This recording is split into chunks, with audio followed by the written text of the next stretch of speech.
Il a conquis mon cœur. Je suis amoureuse de toi. Amoureuse de ton nom. Amoureuse de ton nom. Que le nom de Jésus. Que mon amour pour toi ne soit pas un amour qui tombe, mais un amour qui demeure stable, qui demeure fixe, debout, inébranlable. Alléluia. Est-ce qu'on peut acclamer le Seigneur?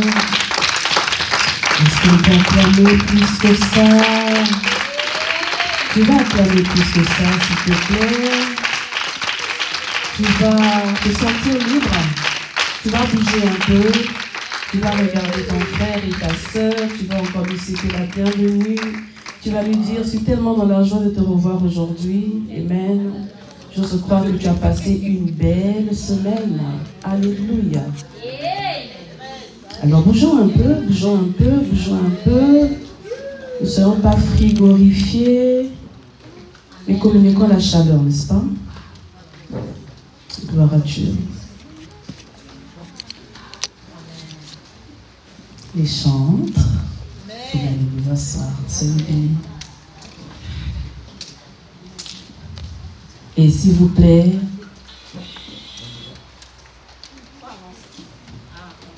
gloire à Dieu. Oh, thank you, God. Il est vrai que j'avais prévu un message. Mais ce n'est que ce matin, ça cogitait vraiment dans ma tête. Et aujourd'hui, je vais nous exhorter sur autre chose. Amen. En tout cas, si je fais mal à quelqu'un aujourd'hui, veuillez m'excuser. La parole fait aussi mal. Amen. Mais un mal pour un bien. Alléluia. Gloire à Dieu. Alors, bien aimé, pour introduire, j'aimerais nous parler d'église. Vous savez, lorsqu'on parle de l'église de Dieu, l'église, c'est au-delà des assemblées locales. Nous sommes une assemblée de Dieu, le CEC, nous sommes une église locale. Amen. L'église, c'est au-delà des communautés. L'église de Dieu est multiraciale. L'église de Dieu, elle est universelle. L'église de Dieu, elle est spirituelle. Tel que nous sommes là, nous faisons partie de l'église de Dieu. Tu es déjà, regarde ton frère, dis-lui que tu es l'église de Dieu. Amen. Nous sommes l'église de Christ. Parce que nous sommes le corps, nous formons un corps. Amen. Et en tant que corps, nous nous préparons à la rencontre. Nous sommes l'épouses de Dieu. Amen. Alors, nous constatons que aujourd'hui, plus nous tendons vers la fin des temps, il y a tellement d'amalgames, tellement de mélanges dans les assemblées, autrement dit, dans les ministères. Aujourd'hui, dans les églises, on parle de connexion. Amen. On parle de réseaux, les réseaux des hommes. Bien-aimés de Dieu, les réseaux des hommes ne sont pas forcément les réseaux de Dieu. Amen. L'église va au-delà des réseaux des hommes. Aujourd'hui, dans les assemblées, on voit une assemblée, mais dans l'assemblée, il y a tellement de... C'est tellement segmenté, n'est-ce pas? C'est tellement éparpillé, tellement dispatché. Il y a des clans, il y a des groupes, il y a des pôles dans les assemblées. Moi, bleu, je fonctionne mieux avec bleu. Et moi, je suis verte, ben, je cause mieux avec la verte. Et ainsi de suite, etc. C'est ce qui se passe dans nos assemblées. Amen. Ça, c'est pas l'image de l'église de Dieu. L'église de Dieu, elle est universelle. Alors, quand je parle de connexion, bien-aimés de Dieu, les connexions peuvent être divines, mais elles sont aussi humaines. Or, Dieu ne trouve pas son intérêt dans les connexions des hommes. Dieu trouve son intérêt dans sa propre connexion à lui. Amen. Alors, nous allons dire que nous, les hommes, à travers nos réseaux, à travers nos connexions, nous cherchons quand même notre profit, nos intérêts. Amen. La nature de l'homme, l'homme, il est égoïste. Si je m'associe avec toi, c'est parce que j'ai un intérêt derrière. Amen. Si je t'invite chez moi, tu viens aussi, c'est parce que j'ai un intérêt derrière. Si je combine, je conjugue avec toi, c'est parce que je sais que tu as quelque chose que je pourrais en bénéficier. C'est une bonne chose, mais c'est égoïste. Ça, c'est le raisonnement humain. Amen. Aujourd'hui encore, nous mettons nos propres intérêts devant. Mais il y a une personne qui m'a posé la question il n'y a pas très longtemps. Elle m'a dit, mais maman Inès, mais Dieu aussi a ses intérêts.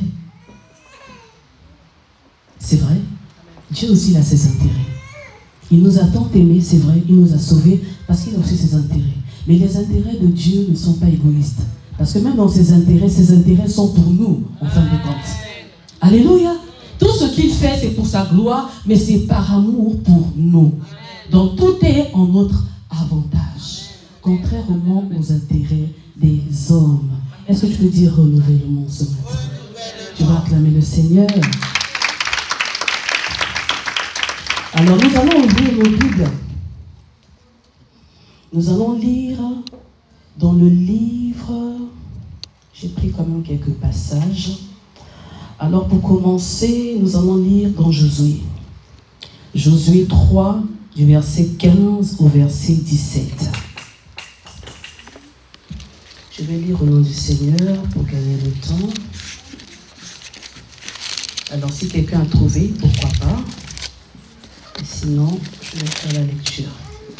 Alors, ma Bible déclare ceci dans Josué 3, du verset 15 au verset 17.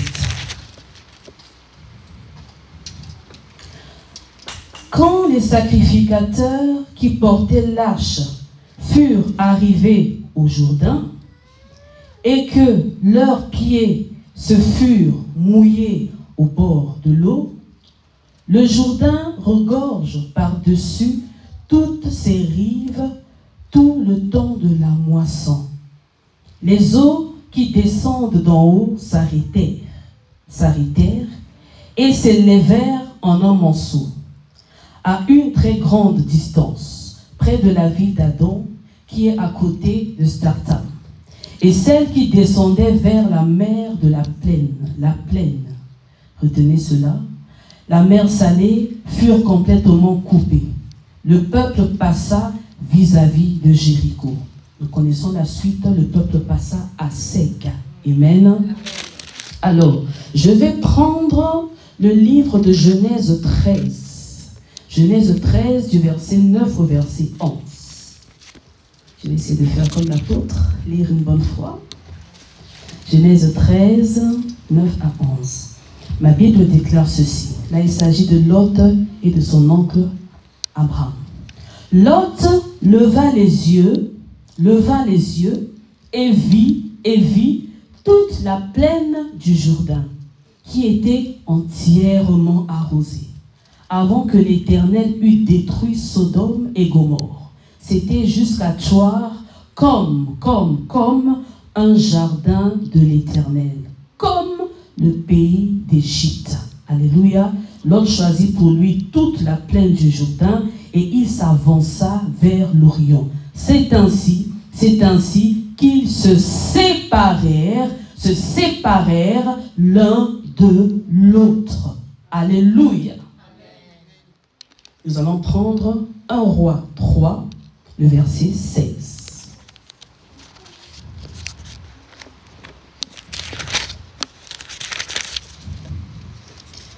Je lis au nom du Seigneur. Alors 2 femmes prostituées vinrent chez le roi et se présentèrent devant lui. L'une des femmes dit, « Pardon, mon Seigneur, moi et cette femme, nous demeurions dans la même maison, et je suis accouchée près d'elle dans la maison. 3 jours après, cette femme est aussi accouchée. Nous habitions ensemble. Aucun étranger n'était avec nous dans la maison et il n'y avait que nous deux. » On s'arrête là. Il n'y avait que nous deux. Nous connaissons la suite. Alors vous pouvez vous asseoir et tous ensemble, nous allons faire cette longue lecture de Deutéronome 30, du verset 15 au verset 20, s'il vous plaît.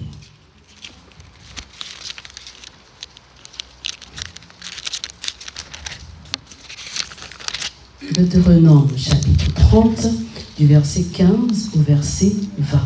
Ma Bible déclare ceci. Vois, je mets aujourd'hui devant toi la vie et le bien. Dans d'autres versets, il est dit, vois, je mets aujourd'hui devant toi d'un côté la vie et le bonheur, et de l'autre côté la mort et le mal. Car je te prescris, car je t'ordonne aujourd'hui d'aimer l'Éternel ton Dieu, de marcher dans ses voies. Il ne suffit pas seulement d'aimer, mais il faut aussi marcher dans ses voies et d'observer ses commandements, virgule, ses lois, virgule, ses ordonnances, afin que tu vives et que tu multiplies. On est dans notre année de la multiplication, n'est-ce pas? Et que l'Éternel, ton Dieu, te bénisse dans le pays dont je vais, dans le pays dont tu vas rentrer en possession, pardon. Mais si ton cœur se détourne, si tu n'obéis point, si tu te laisses entraîner à te prosterner devant d'autres dieux, dans une autre version, il est dit, si tu vas adorer d'autres dieux et à les servir, je vous déclare aujourd'hui que vous périrez, que vous ne prolongerez point vos jours dans le pays dont vous allez entrer en possession, après avoir passé le Jourdain. C'est le Jourdain qui revient, n'est-ce pas? J'en prends aujourd'hui à témoin contre vous le ciel et la terre. J'ai mis devant toi la vie et la mort. Ça, c'est le message phare. J'ai mis devant toi la vie et la mort, la bénédiction et la malédiction. Point. Choisis la vie afin que tu vives, toi et ta postérité, pour aimer l'Éternel, ton Dieu, pour obéir à sa voix et pour t'attacher à lui, car de cela dépend de ta vie et la prolongation de tes jours. C'est ainsi que tu pourras demeurer dans le pays que l'Éternel a juré de donner à tes pères, Abraham, Isaac et Jacob. Alléluia, laisse-moi proclamer.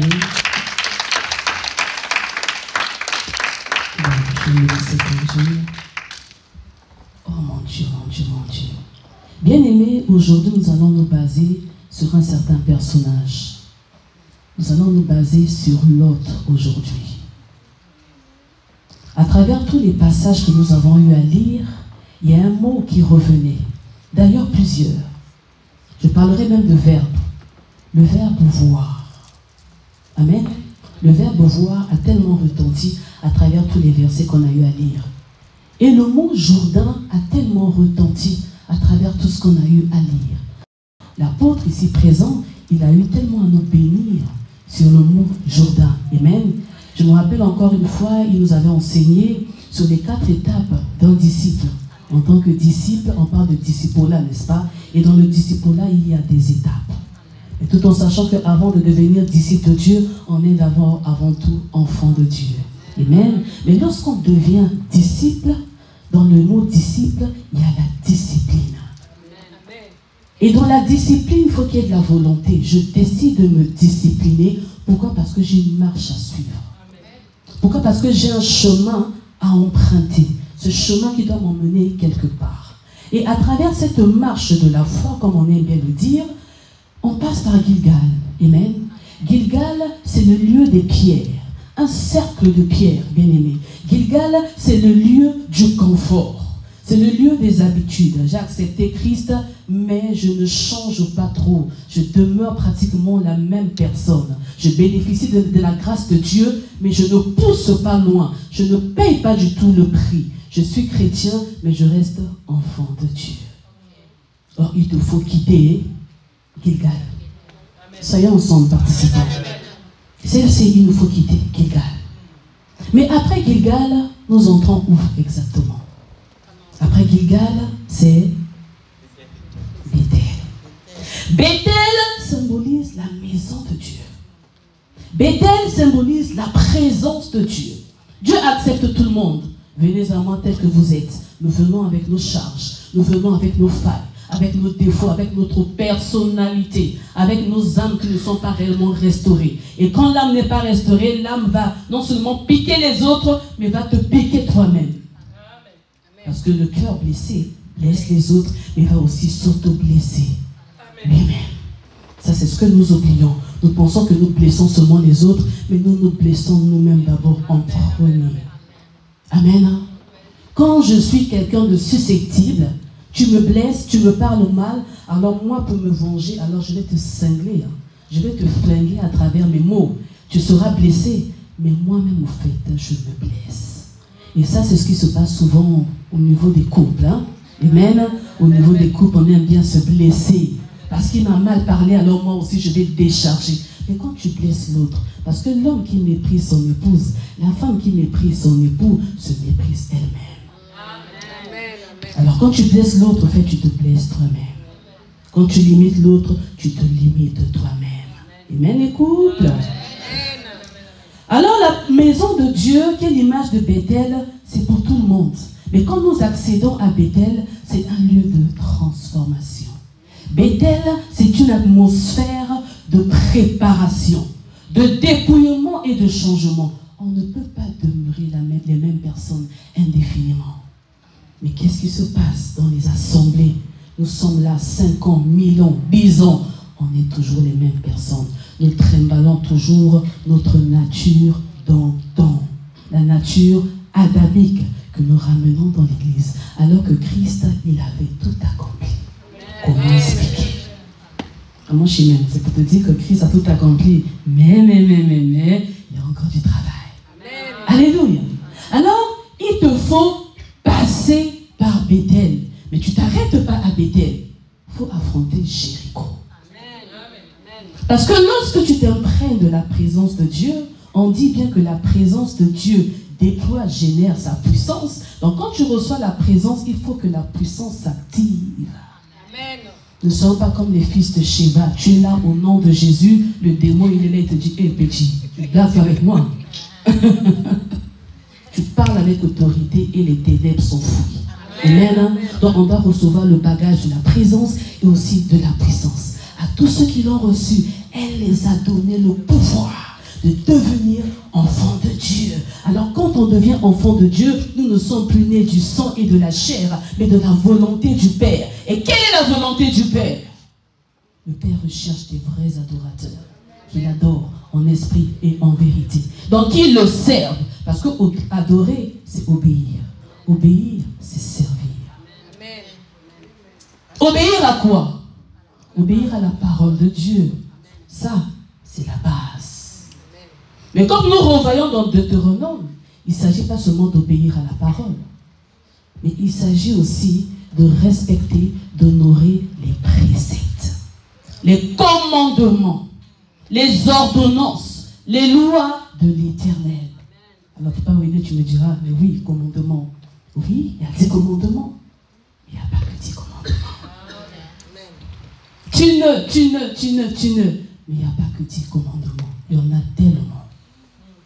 Il n'y a pas que les commandements, il y a aussi les ordonnances. C'est pourquoi quand nous venons à l'église, quand une personne t'inspire, tu reçois ta portion, Samy. Mais quand une personne ne t'inspire pas, tu ne limites pas. Amen. Or, nous imitons nos semblables. Pourquoi? Parce qu'il y a encore les sentiments charnels. Et cela se passe dans la maison de Dieu. Il y a des personnes qui viennent à Christ 1 mois après, 7 mois après, il y a une transformation. Excusez-moi. Mais il y a d'autres personnes, tu es là depuis 10 ans, mais tu es toujours la même personne. Comment expliquer? Hébron, c'est le lieu de la rencontre. Dis rencontre.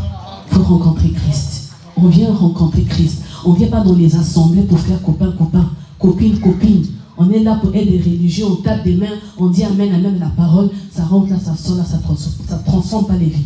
La parole, l'assemblée, la présence de Dieu doit transformer les vies. Et c'est ainsi que l'Église aussi évolue.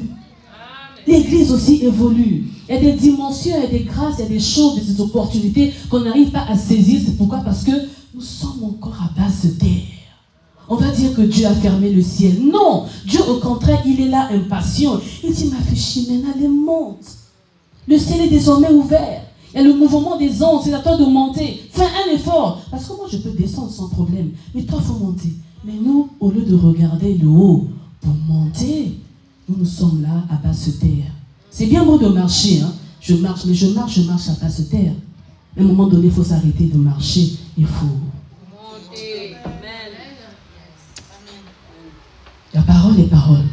Il y a connaissance et connaissance. Il y a enseignement et enseignement. Il y a des enseignements qui sont des raccourcis qui nous aident à rattraper le temps perdu. Parce que le temps passe. Amen. Mais lorsque on dépasse Hébron, on arrive à Jéricho. Ben Jéricho, c'est le lieu de la victoire. Parce que Jéricho, c'est le lieu du défi. Jéricho, c'est le lieu du combat où tu dois manifester ta puissance. Mais dans le silence. Et c'est l'erreur que nous, les églises, nous commettons aujourd'hui. Jéricho, dès le premier jour, on commence à faire du bruit. Tu ne te tais pas. Tu as un défi, tu as une promesse, tu as une promotion, tu as un projet. Tu réveilles déjà tout le monde. Jéricho, on reste silencieux pendant 6 jours. Et 6 jours symbolisent le chiffre humain. Donc, il faut quitter la dimension de l'humanité. Il faut faire taire ses émotions et ses sentiments pour rentrer dans le 7e jour. C'est quoi le chiffre 7? Ah, nous comprenons. Juillet est passé, n'est-ce pas? Je vais vous donner un témoignage. Comme aujourd'hui, on aime toujours parler de mariage, je vais parler du mariage. Il y avait une bien-aimée de Dieu qui servait à l'église. C'était une sœur qui était vraiment assidue et tout, et payait le prix à sa manière. Pour elle, l'église, tout est beau. Je rencontre que de bonnes personnes, des personnes qui m'aident à avancer. Bien aimer l'église, c'est comme une maternité. C'est comme l'hôpital. Et à l'hôpital, tout le monde est malade. Tout le monde vient chercher sa guérison. Chacun est dans sa dimension. Amen. Alors elle s'est dit, bon, moi je suis maintenant en bonne santé, j'ai suivi un bon traitement. Vous comprenez mon langage, hein? Le langage spirituel. J'ai suivi un bon traitement, j'ai été enseigné, j'ai été édifié, j'ai été délivré, j'ai été béni. Alors là, maintenant, là, je passe maintenant à autre chose. Dieu va m'ouvrir les portes. Et effectivement, Dieu m'a béni. Alors elle ne s'est pas tue. Tant que tu n'as pas encore saisi, tant que tu n'as pas encore vu, tant que tu n'as pas encore palpé, Jéricho, il y a des choses qu'il ne faut pas dire. Et on ne dit pas à tout le monde. Tu peux apercevoir Jéricho de loin. Mais qui te dit que tu vas franchir Jéricho? Qui te dit que tu vas renverser les murailles de Jéricho? Parce que Jéricho était barricadé de l'intérieur et de l'extérieur. Donc ceux qui étaient à l'intérieur ne pouvaient pas du tout s'en sortir. En plein langage spirituel. Et ceux qui étaient à l'extérieur ne pouvaient pas du tout y avoir accès. Alors cette sœur s'est dit, j'aperçois mon Jéricho, d'ici là, c'est bon. Alors elle en parle à sa sœur, à sa copine, à sa fille. Bon, nous on est une petite assemblée. Hein. Dans les grandes assemblées là, le choix est tellement, tu es dans l'embarras du choix. Il y a tellement, tout le monde est beau, tout le monde, je dis, je sais pas que, ici il n'y a pas de belles femmes, de beaux hommes. Mais quand il y a la quantité, bah, tu es dans l'embarras du choix. Alors cette sœur, elle avait été bénie. Il y avait un frère, un prétendant, qui était venu lui demander sa main. Et chemin faisant, ça avait abouti. Il commençait à s'observer et à marcher vers les fiançailles et le mariage. Vous savez, pendant la période des fiançailles, pour les mariés, ah non, coucou. Pendant la période des fiançailles, tout est beau. Ah non, mais tu es la lune de mes jours. Tu es le soleil de mes nuits. Tout est beau, tout est extra. Il n'y a pas de faute, il n'y a pas de salissure. Mais quand vous rentrez maintenant dans les préparatifs du mariage, le mariage est une institution divine. Là, il faut honorer, obéir au commandement de Dieu, à la loi de Dieu. Parce que le mariage est un engagement. Et quand tu honores ton mariage jusqu'au bout, ce n'est pas évident. Tu honores les ordonnances, les lois de l'Éternel. Est-ce que nous comprenons?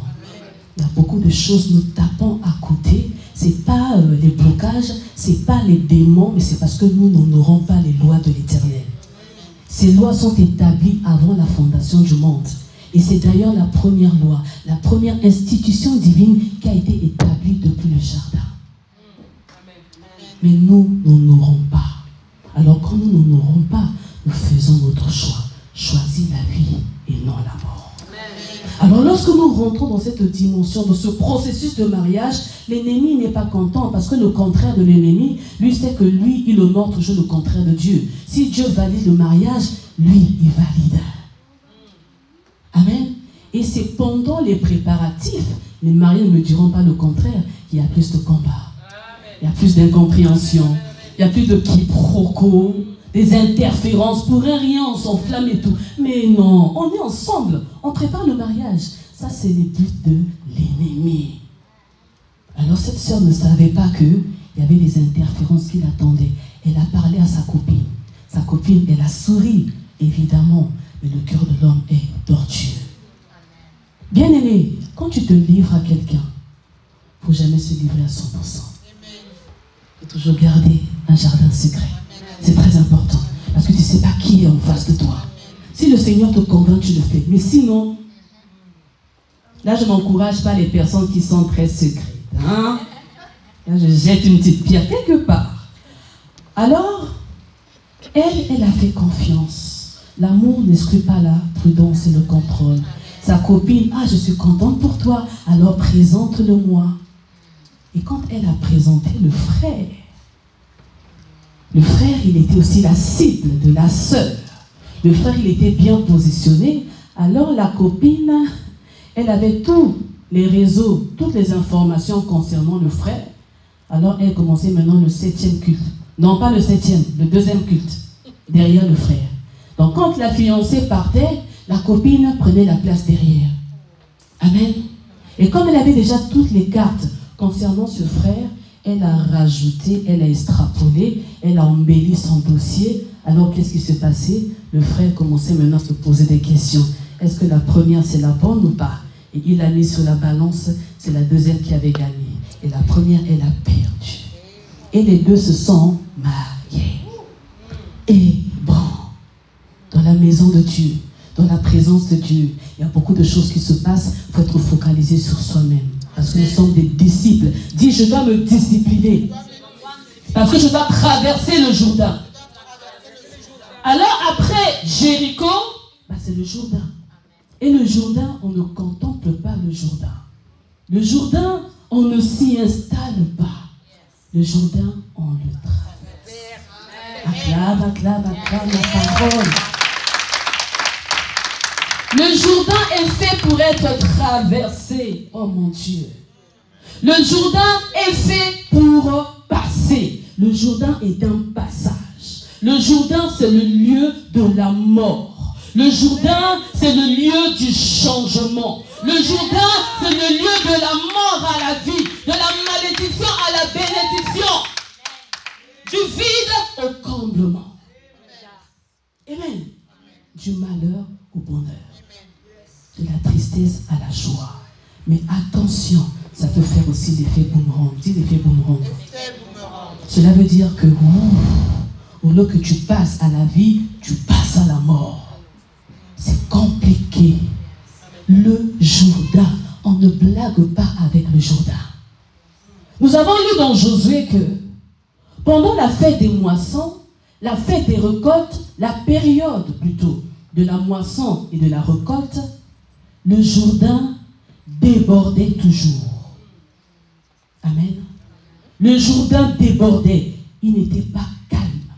C'était des eaux agitées. Et prophétiquement parlant, lorsqu'on parle de la moisson, on parle de la récolte, on parle de la fin des temps. Et là, nous sommes dans cette période. Amen. La période de la fin des temps. Ah, moi j'aime ça, quand tu me regardes dans les yeux, là ça me... La fin des temps. Et Église, nous sommes à la fin des temps. Maman Micheline. Et à la fin des temps, la pression de la mort, la pression, la nécessité L'urgence du passage, de la traversée est imminente. Le Jourdain, c'est pour nous. Le Jourdain, c'est pour l'Église de Dieu. On doit quitter la mort pour passer à la vie. Il faut qu'il y ait la résurrection. Amen. C'est pourquoi aujourd'hui, plus le temps est en train de passer, plus le péché est en train d'abonder. C'est vrai que la grâce surabonde, je n'en disconviens pas, mais le péché est en train d'abonder d'une manière pas possible. Tellement que c'est accéléré, tellement que les œuvres ténébreuses prennent le dessus. Nous, l'Église, on n'a plus assez de temps. Dans le Jourdain est en train de s'agiter.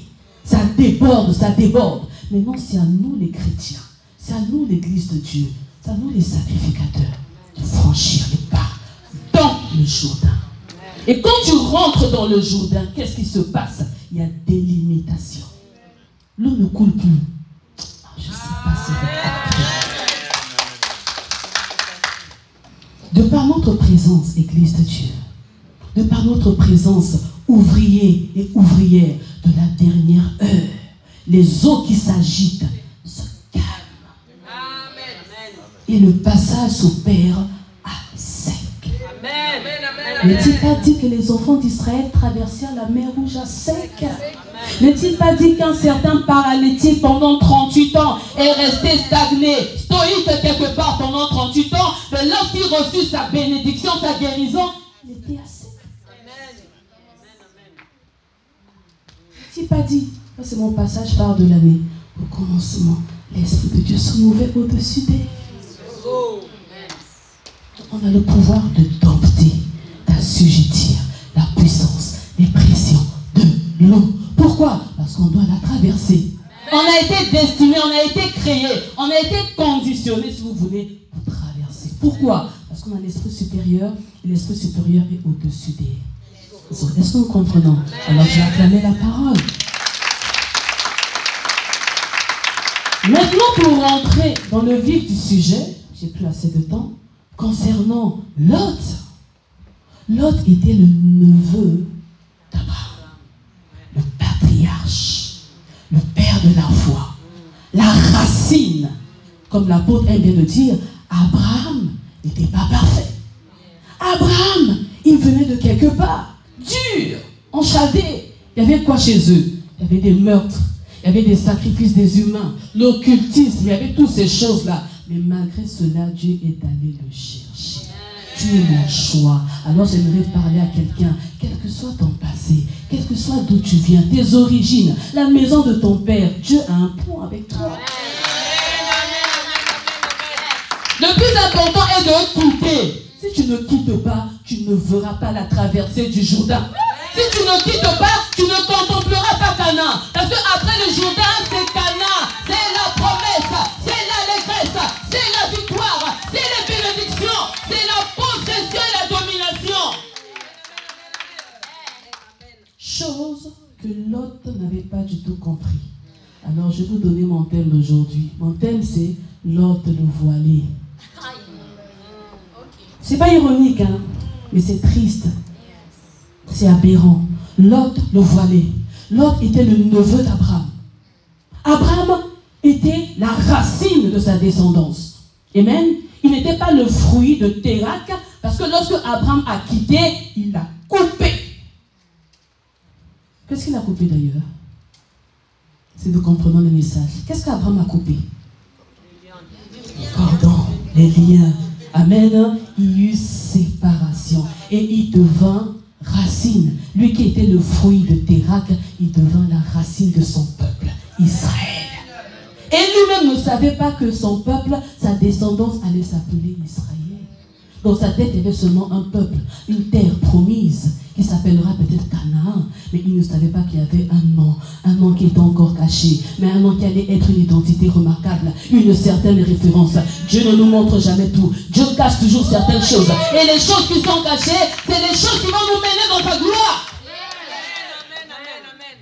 Abraham était la racine, mais il ne savait pas que Israël allait se révéler. Que le nom, désormais le nom de son peuple, serait Israël. Et que veut dire Israël? Alors, bien-aimé, tu es fort. Amen. Tu es Israël. Amen. Tu es Israël. Oui. Non seulement Israël, mais tu es la racine de ta descendance. Amen. Et même dans ce qui est devant toi, là, c'est coupé. Dis, je coupe parce que je suis la racine de ma descendance.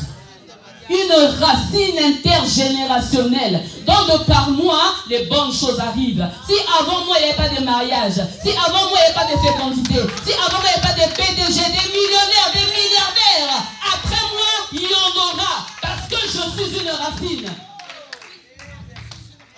Bien aimé, je négocie pas pour rien. Je vous dis la vérité. Et la parole est une folie pour ceux-là qui ne captent pas. Donc quand tu entends une chose qui peut te paraître invraisemblable, par la foi,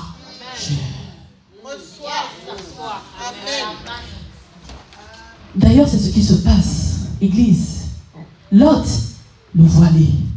Lot était le neveu d'Abraham. Lot avait marché avec Abraham. Lorsque Abraham a quitté, Lot l'a suivi. Le suivisme. Lot avait vu en Abraham son salut.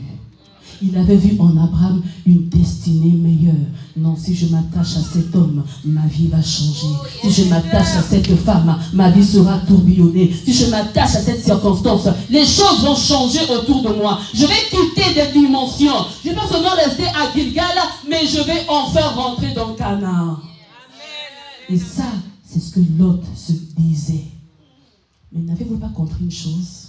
Abraham a quitté avec sa femme. On a même parlé plutôt de son frère Nachor, qui avait aussi une femme. Mais la Bible ne parle pas de la femme de Lot. Et pendant un bon moment d'ailleurs. Mais Lot a suivi son oncle. Ils sont descendus même en Égypte, ensemble. Il a été témoin de la capture de Sarah par le Pharaon. Parce que Pharaon, tellement Sarah était belle, bon, ça c'est un autre message, il l'a récupérée dans son palais. Il a fui sa femme. Je referme la brèche. Lot était témoin. Lot a été exposé aux influences, aux réalités d'Égypte. Et l'Égypte représente le monde. Est-ce que nous comprenons cela? Abraham est sorti d'Égypte intact, entre guillemets. Je dis ça, c'est un autre message. Mais c'est Lot qui a été bousillé. Pour Abraham, c'est notre message en enferme.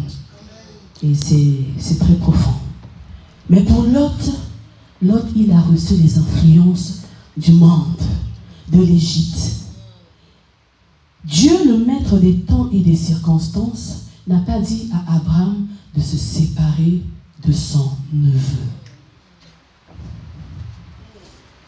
Lot, aux côtés d'Abraham, avait mis les sentiments en avant. Nous sommes là avec un Père qui est tellement accessible, qui est tellement simple. Et même de par sa simplicité, on commence à s'habituer à lui. Bien-aimé de Dieu, ne vous habituez pas à sa simplicité. Si tu le vois en tant que porte, tu recevras la grâce des portes. Si tu le vois seulement en tant qu'un simple homme, tu recevras la bénédiction d'un simple homme. Mais si tu le vois en tant qu'un apôtre, en tant qu'un ministre de Dieu, en tant que Père dans la foi, tu vas recevoir l'onction, la grâce qui est rattachée à son ministère. C'est ce que nous, l'Église, ne comprenons pas. Ah, mais c'est mon tonton, hein. Ah, mon tonton. Ok. C'est mon père. Ah oui, c'est mon père. Ok, il y a padre et padre. C'est pas pareil. Alors, Lot était habitué à ce côté humain, sentimental. Or, avec Dieu, dans les choses de Dieu, Dieu attend à un moment donné que tu puisses faire mourir ton humanité. Amen. Parce que tu n'es pas n'importe qui. Il y a des choses que nous ne possédons pas dans nos vies. C'est parce que nous ne tuons pas, nous ne laissons pas mourir notre humanité. On ne traverse pas le Jourdain. C'est pourquoi Lot n'a pas du tout traversé le Jourdain. Abraham était un homme inspiré. Abraham était prophète. On ne le souligne pas, mais il en était. Dieu l'a dit une fois. Amen. Abraham, inspiré, dit, ok, nos serviteurs là se disputent, Le pays est tout à toi, tout est là devant toi. Choisis. Si tu vas à gauche, moi j'irai à droite. Si tu vas à droite, moi j'irai à gauche. Dis erreur. Ah, erreur. Bien aimé, ça va te faire peut-être mal. Mais dans la vie, il ne faut jamais laisser partir certaines personnes. Il y a des personnes qu'on ne doit jamais laisser partir. Vous vous rappelez de l'histoire avec Naomi, Ruth et Orpa? Ruth, elle m'a dit, Naomi, pardon, elle a dit, allez-y. Elles ont pourtant quitté la ville. Elles commençaient à partir. Mais c'est sur le chemin qu'elle leur dit, les filles, je vous embrasse, retournez. Le discernement, c'est très important. Ne raisonnons pas humainement, émotionnellement, mais ayant les yeux de l'esprit ouverts. Dieu a dit dans Deutéronome, voir. Je mets d'un côté la vie et de l'autre côté la mort. Et donc il y a deux côtés. Alléluia. Et l'autre, comme il était voilé, donc il ne pouvait pas voir. Est-ce que nous comprenons? L'autre ne pouvait pas voir que là c'est la vie et là c'est la mort. Bien aimé, ce que tu penses être la vie, c'est la mort. C'est pourquoi parfois nous laissons passer à côté les personnes qui nous sont destinées. Alléluia. La bonne personne que Dieu a mis à tes côtés. Ah non, mais tout forcément m'a dit de m'en aller. Ah non, mais c'est bon, moi je m'en vais. Ah non, mais elle est trop dure. Ah non, mais je m'en vais. Sans pourtant savoir que Dieu a mis la vie et la mort. C'est à toi de choisir la vie. Oh, la vie, c'est Christ. Et lorsqu'on embrasse Christ, on puise tout en lui, on reçoit tout. L'autre ne l'a pas compris ainsi. L'autre a dit, ah mon vieux, toi tu attends tes promesses. Moi aussi j'ai attendu. Mais je deviens aussi riche. Parce que l'autre aussi commençait à s'enrichir. Je deviens riche, hein, apôtre. Alors moi aussi je commence à prêcher la parole, apôtre. Moi je suis devenu prophétesse, hein, apôtre. Ah moi je fais. J'ai la puissance, hein, apôtre. Alors je peux te dominer, hein, apôtre. C'est ce qui se passe. Puisque je suis la femme. Et apôtre, toi tu prêches la parole. Et moi si je commence à prêcher, hein, on dit que l'élève dépasse le maître. Hein. Bien aimé, ça fait mal, c'est des vérités. Amen. Hein? L'élève ne dépassera jamais son maître. On dit que l'élève dépasse le maître, mais c'est tellement stupide. Pourquoi? Parce que le maître puise sa gloire dans la réussite de l'élève. Alléluia. Est-ce que nous comprenons? Et l'autre dans 2 matins, elle commence à cracher le feu là. Je ne vais pas dire, elle commence à me dépasser. Ah non, je ne vais pas tout donner, je vais cacher un peu.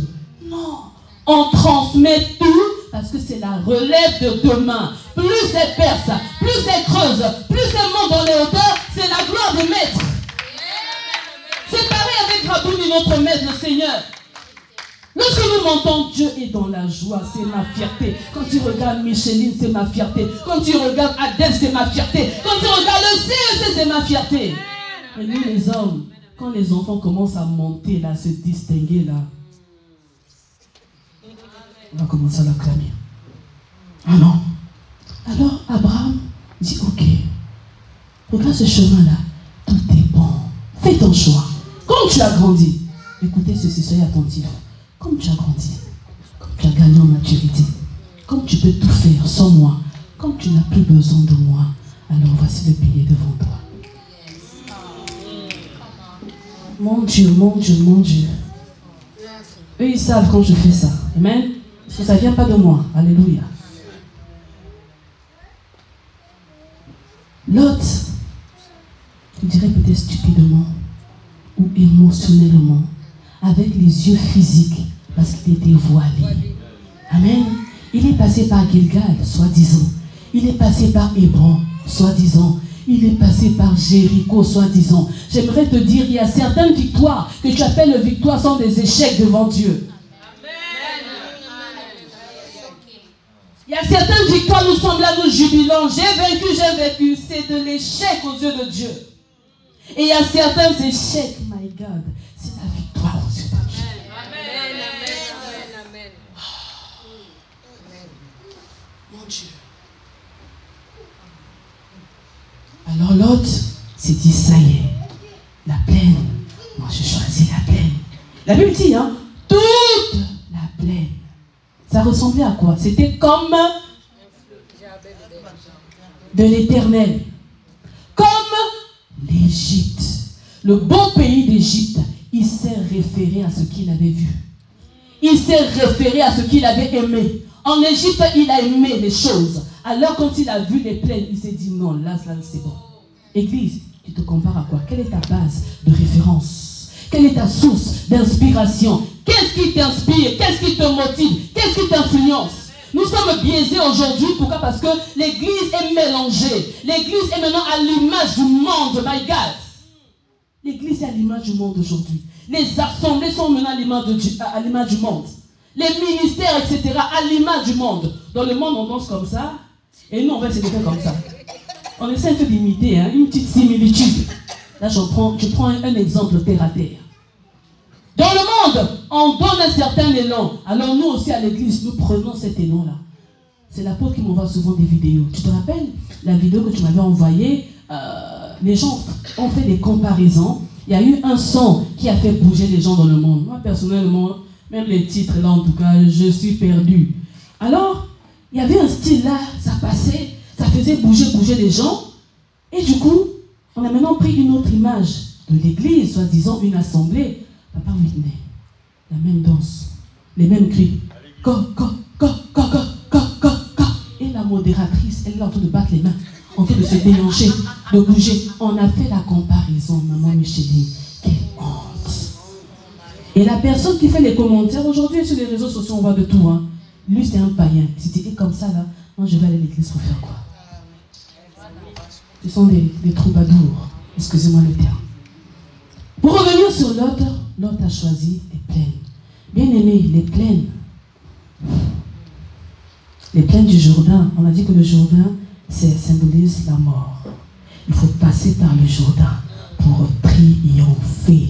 Et on ne peut triompher sans la foi. Lot avait perdu la foi envers Abraham. Ne perds pas la foi envers la personne qui est à tes côtés, c'est très important. Il y a des personnes qu'on ne peut pas lâcher. Il y a des personnes qu'on n'oublie pas. Il y a des personnes qu'on doit garder près de soi. Abraham n'avait pas besoin de Lot. Pas besoin. Sarah était là.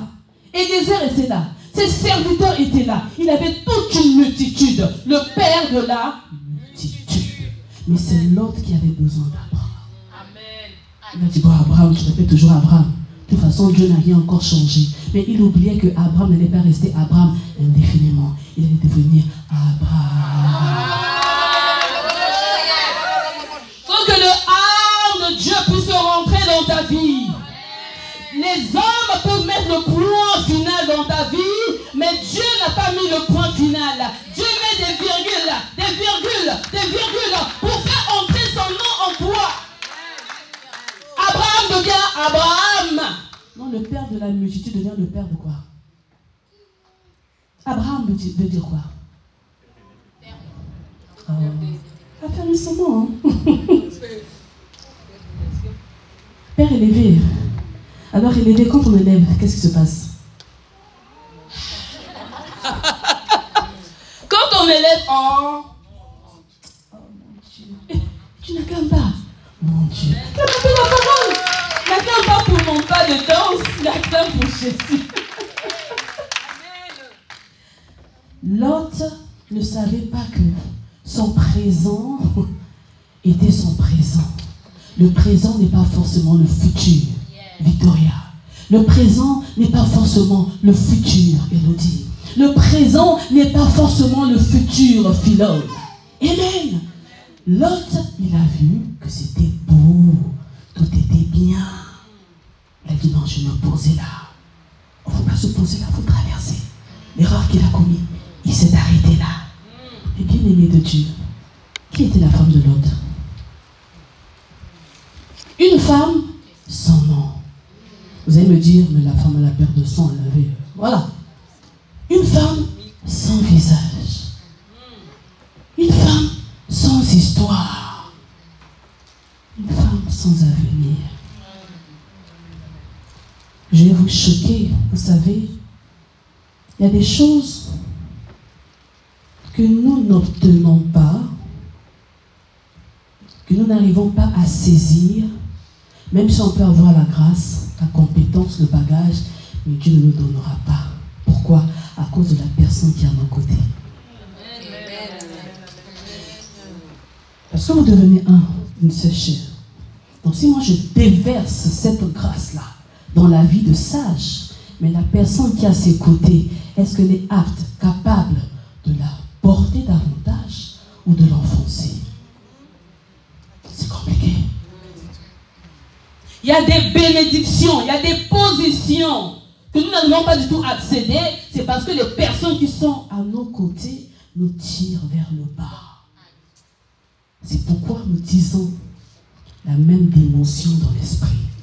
On doit se ressembler spirituellement. Lorsqu'on se ressemble spirituellement, on se propulse tous les deux, on monte. On monte ensemble. Alléluia. Surtout pour nous les chrétiens, pour nous les serviteurs. C'est très important. La femme de Lot était étrangère.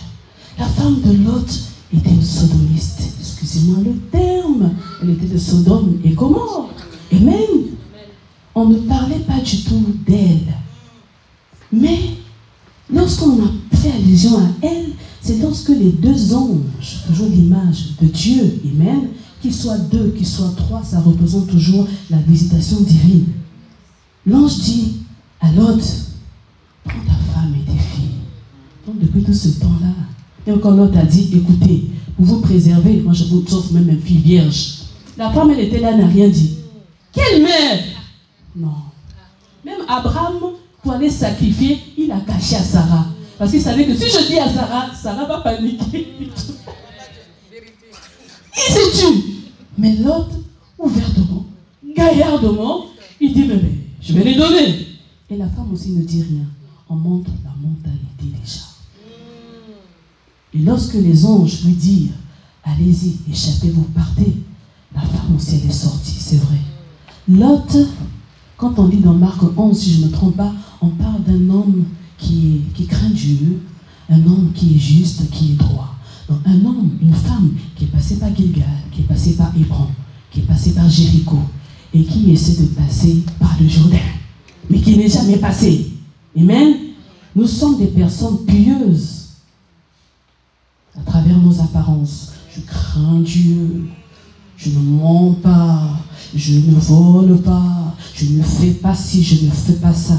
Mais est-ce que nous honorons, nous respectons les lois de l'Éternel? Est-ce que nous sommes sensibles aux ordres de l'Éternel, aux ordonnances de l'Éternel? Nous voyons l'image de cette pauvre femme, la veuve de Sarepta. Dieu lui ordonna. Il n'a pas dit, il n'a pas demandé, mais il a ordonné. Lorsque Dieu ordonne, ce n'est pas fréquemment en fait. Dans ta relation avec Dieu, je peux te parler. Chimène, je t'ordonne de faire ci, de faire ça. Parfois, il ne passe pas par ton mari, te le dit. Non, si toi tu te dis, déjà si toi-même tu doutes de ça, tu vas te dire, est-ce que c'est la voix de Dieu? C'est les démons. Le feu, le feu, le feu, le feu, le feu. Non, Dieu t'ordonne. Il y a des lois qu'il faut respecter. Il y a des ordonnances qu'il faut respecter. Il y a des commandements qu'il faut respecter. Et cela n'est pas donné à tout le monde. C'est une question de degré d'exigence avec les chants. Alléluia. Alors pour terminer, pour revenir sur Lot, Lot ne savait pas qu'en choisissant la plaine qui s'étendait jusqu'à Tchoar, jusqu'à Sodome et Gomorrhe, les choses allaient changer. Je vous disais que les territoires, l'environnement jouent de beaucoup. Abraham qui était avisé, un homme d'esprit, il n'a pas bougé, il est resté là. Parce qu'il est resté là. Dieu lui dit, lève les yeux, regarde maintenant autour de toi. C'est ce que je te donne. Parce qu'il est resté là. Je veux rester là. Mais l'autre est parti. Et parce qu'il est parti, il part à Sodome et Gomorrhe. Dans tout le bagage qu'il avait reçu à Hébron, là j'emploie un langage spirituel, tout ce qu'il avait reçu à Hébron, tout ce qu'il avait reçu auprès de son oncle Abraham, il a tout perdu. Il a été capturé. Amen. Mais ce même Abraham est allé encore le sauver, le délivrer. Il y a des gens qu'on ne laisse pas partir. Lot, quand il se retrouve à Sodome et Gomorrhe, tout était beau. Il y a certaines grâces qui ne nous sont pas réservées. Souvent on se dit, ah c'est l'opportunité, là c'est la grâce, hein. Ah je jette ma tête, je jette le filet. Mais ce qui est grâce pour la petite n'est pas forcément grâce pour toi. Parce que dans la marche avec Dieu, à chacun son couloir. Amen. Mais lui, il commençait à prendre plaisir à Sodome. Il était bien installé. Amen. Un voilé ne peut pas se protéger lui-même. Un voilé ne peut pas protéger sa femme. Un voilé ne peut pas protéger ses enfants. C'est pourquoi l'homme n'a pas pu protéger sa femme. Il n'a pas pu se transférer en elle. Il n'a pas pu fusionner avec elle. Il n'a pas pu transmettre sa sémence à ses enfants. Or, Deutéronome nous dit quoi? Vous aimerez l'Éternel et tu seras béni, toi et ta descendance. Parce que tu fais le choix de choisir la vie. Alors, il y a des gens et des personnes qui pensent qu'ils sont sur le bon chemin alors qu'ils ne sont pas du tout sur le bon chemin. Tu dis que je choisis la vie, mais regarde tes œuvres. Qu'as-tu réellement choisi? Je vais vous donner un témoignage. Papa, il est là, il connaît la personne. C'est un homme de Dieu. Un homme de Dieu qu'on a connu il y a vraiment longtemps. Il était marié. Il servait Dieu. Amen. Il servait Dieu et tout. Il était marié. Il est resté longtemps avec la mère de ses enfants. Il a fini par divorcer. C'est la mère, sa femme, qui avait refusé. Amen. Qui l'a abandonné, qui ne voulait plus du tout de lui. Divorce. Ça fait un tollé. Quelques années sont passées. Et comme c'était un homme, et il avait encore la vigueur en lui, et comme aujourd'hui on s'appuie sur la grâce de Dieu, la miséricorde de Dieu, on a permis de se remarier. Il s'est remarié. Il était tout content, il refait sa vie avec une nouvelle femme, même s'il y a toujours des blessures, on ne sait jamais. Quelques temps après, la femme commençait à déconner. Déconner. Après, à un moment donné, divorce. Et là, les gens commencent à se dire, mais qu'est-ce qui se passe en fin de compte? Troisième cas, pareil. Et après, c'est le quatrième cas. Donc aujourd'hui, il est avec sa quatrième femme. Amen. Officiellement parlant, c'est les femmes qui quittent, mais à un moment donné, on ne sait pas ce qui se passe dans le fond. Amen. Nous pouvons être de bonnes personnes, avec des grâces, parce que Dieu fait grâce à qui il veut. Mais il y a certaines choses qui restent encore liées, retenues en nous sans pourtant le savoir. Il y a des personnes qui servent encore le Seigneur, ils ont encore certains jours. Amen. Mais si on ne prend pas conscience de cela, on ne se dit pas que toi, tu dois passer par le Jourdain, c'est compliqué. C'est pourquoi nous voyons des ministères qui boitent. Nous voyons des ministères, des ministres de Dieu qui semblent briller, mais dans le fond, il y a encore beaucoup de choses. C'est pourquoi nous voyons les œuvres des ténèbres badiner avec des hommes de Dieu, avec des églises. Pourquoi? Parce que nous sommes là nombreux. Nous sommes puissants, nous sommes glorieux, nous sommes les plus beaux, les plus riches, les plus puissants. Mais dans le fond, nous sommes fragiles. Amen. Et quand l'ennemi souffle, château de cartes, tout s'écroule. J'aimerais dire à quelqu'un, maintenant que j'ai terminé, Lot était pourtant un homme juste, un homme droit, un homme pieux. Mais Lot a eu à faire un mauvais choix. Il n'est pas resté attaché, mais il a quitté. On doit quitter Gilgal, mais on ne quitte pas les personnes de destinée que Dieu met à nos côtés. Abraham représente aussi le Saint-Esprit. C'est le Saint-Esprit qui nous révèle les choses cachées. C'est l'Esprit de Dieu qui nous convainc à travers nos choix, à travers nos décisions, à travers nos positions. Encore une personne me disait, franchement, j'ai ressenti une paix. Je sens vraiment la paix et j'ai la certitude. C'est le Saint-Esprit qui nous convainc. Ne faisons pas appel au Saint-Esprit seulement quand nous venons à l'église. Quand on a besoin d'une réponse et tout, dans tout ce que nous sommes, dans tout ce que nous avons, dans nos aspirations, en tout et pour tout. Saint-Esprit, qu'est-ce que tu dis? Et il parle de plusieurs manières. Oh non, doucement. Oui, Inès, je te dis oui, fais ça. Dieu parle comme il veut. Mais nous, c'est à nous d'être sensibles et attentifs. Amen. Ce que les hommes peuvent dire, ce n'est pas forcément ce que Dieu dit. Dieu reste le maître souverain en tout et pour tout. Alléluia.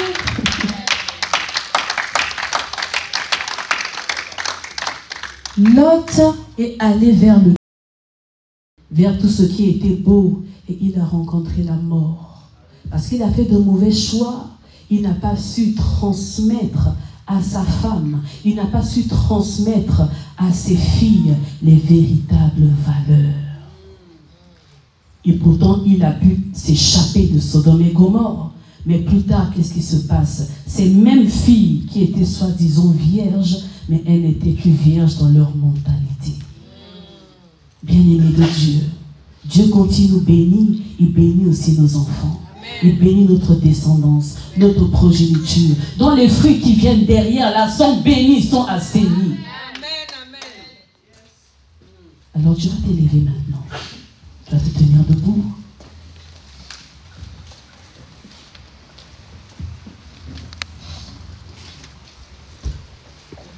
Parce que tu es serviteur. Parce que tu es servante. Parce que tu es héros, une héroïne. Tu es un mis et une mise à part. Tu ne dois pas te connecter à n'importe qui. Si Lot avait commis l'erreur de se séparer de la bonne personne, les deux prostituées, elles ont commis l'erreur de se connecter ensemble. Bien aimé, lorsque Dieu met une personne à tes côtés, toi tu as un rôle à la transformer. Tu dois transformer la personne qui est à tes côtés. Tu dois te multiplier en cette personne. Souvent nous accusons la deuxième prostituée qu'elle a eu à étouffer son propre enfant, qu'elle a eu à tuer son propre enfant, et parce qu'elle est mauvaise, elle est allée voler l'enfant de l'autre. Bien aimé, je suis désolé. La première, qui avait encore de bonnes valeurs, son rôle, c'était pas de dormir. Son rôle, c'était pas de papoter avec la deuxième. Son rôle, c'était pas d'aller faire la prostitution, mais c'était d'investir, d'évangéliser, de communiquer la vie à la deuxième, afin que la deuxième soit transformée. Est-ce que nous comprenons? Dieu met à tes côtés une personne, que cela soit ton collègue, que cela soit ta femme, ton épouse, ton enfant, peu importe la personne qui est à tes côtés, que tu trouves mauvais, que tu trouves mauvaise, que tu trouves faible, que tu trouves fragile. Si toi tu es fort, tu as le pouvoir de transmettre, parce que tu as la lumière en toi, et la lumière jaillit toujours des ténèbres. Tu t'appelais à dissiper les ténèbres. Alors nous voyons que Lot était déjà biaisé en lui-même. Et si tu es déjà biaisé, tu es voilé, alors tu ne pourras pas communiquer le chemin, la lumière, la vie à ceux-là qui s'attachent à toi. Parce que la femme, elle porte la vie. Donc toi tu as la vie et elle prend cette vie-là, elle la fait monter. Mais si toi tu n'as pas la vie, c'est compliqué. Alors je vais laisser ton cœur parler. Tu as écouté cette parole. Commence maintenant à ruminer. Commence à parler. Commence à t'adresser à Dieu. Commence à t'adresser à Dieu. Et c'est là où tu réalises qu'on a encore tellement de choses à faire. Le chemin est encore long. Tellement long, tellement long. Tellement long, tellement long. Tu regardes encore Gilgal. Ai-je réellement quitté Gilgal? Tu regardes encore Hébron. Ai-je encore tout déposé à Hébron? Tu regardes encore Jéricho. Ai-je renversé, fracassé les murs de Jéricho réellement? Et tu regardes le Jourdain. Ai-je réellement traversé le Jourdain? Le Jourdain, c'est le lieu.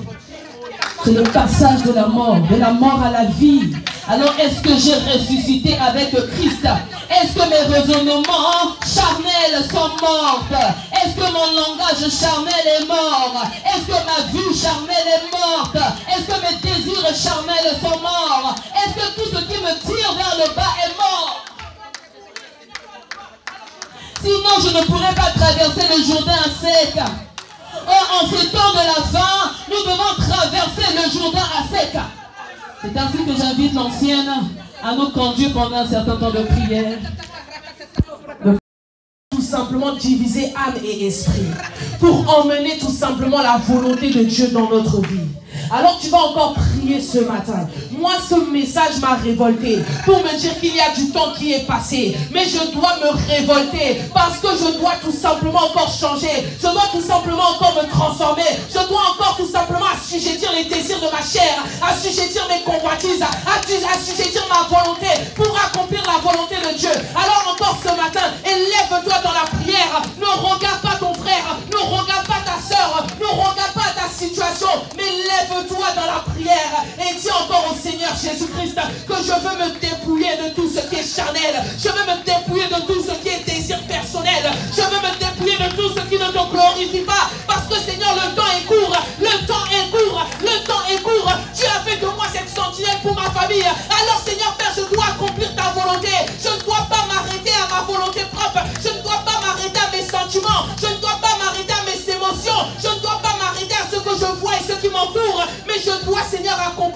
tu as fait en dedans de moi. Alors ce matin, tu vas encore élever ta voix. Tu vas encore dire, Seigneur Jésus, j'ai entendu ta parole. Seigneur, tu me connais mieux que moi-même. Tu connais encore les désirs qui me retiennent encore vers le bas. Tu connais ce qui me ramène à la poussière. Tu connais ce qui m'empêche de monter. Tu sais là où je faille. Tu sais là où j'ai mes faiblesses. Alors ce matin, je veux m'élever. Ce matin, je veux prendre la décision de monter. Ce matin, je veux prendre la décision d'abandonner. Ce matin, je veux prendre la décision de renoncer. Pour Seigneur Père de gloire, traverser le Jourdain. Là où tu mets devant moi la vie et la mort. Je veux choisir la vie. Je veux choisir la vie. Je veux choisir la vie. Alors que quelqu'un ce matin dise encore, je veux choisir la vie. Je veux choisir la vie. Je veux choisir la vie. Je veux choisir la vie pour ma propre vie. Je veux choisir la vie pour la vie de mon époux. Je veux choisir la vie pour la vie de mes enfants. Je veux choisir la vie parce que tu es la vie, Seigneur Jésus. Alors que quelqu'un aspire encore. Que quelqu'un aspire encore. La Bible nous dit que la moisson est grande mais qu'il y a peu d'ouvriers. Et nous savons que les temps sont courts. Nous savons que nous sommes ces enfants qui devons se révolter. Parce que nous sommes des soldats et des guerriers pour l'éternel.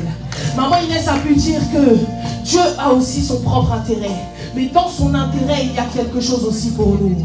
Mais Dieu veut que nous soyons ces guerriers, ces soldats qui se réveillons, qui choisissons la vie, qui se révoltons dans nos situations. Pour dire que là où la mort frappait dans ma vie, maintenant je déclare la vie de Christ.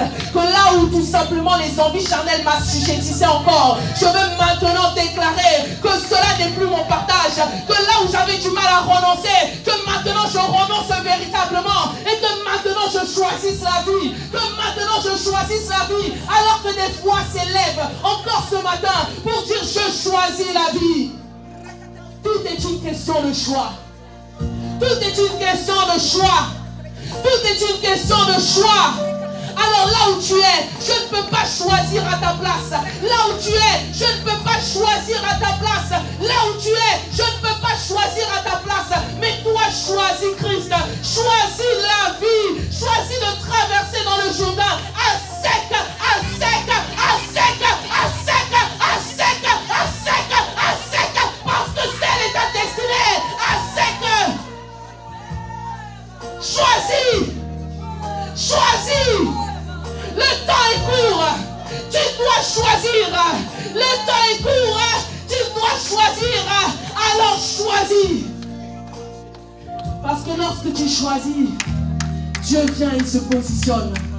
Dieu vient et se positionne. Dieu vient et se positionne dans ta barque. Dieu vient et se positionne dans ta barque. Alors peu importe que les vagues étaient hautes, peu importe que le temps était agité, peu importe que la mer soit agitée, il est celui qui demeure dans ta barque. Parce que tu as fait le choix. Parce que tu as fait le choix de renoncer. Parce que tu as fait le choix de choisir la vie. Parce que tu as fait le choix de choisir celui qui est élevé au-dessus de tout. Alors bénis encore le nom du Seigneur. Et que cette prière soit une prière de révolte dans ta vie de tous les jours.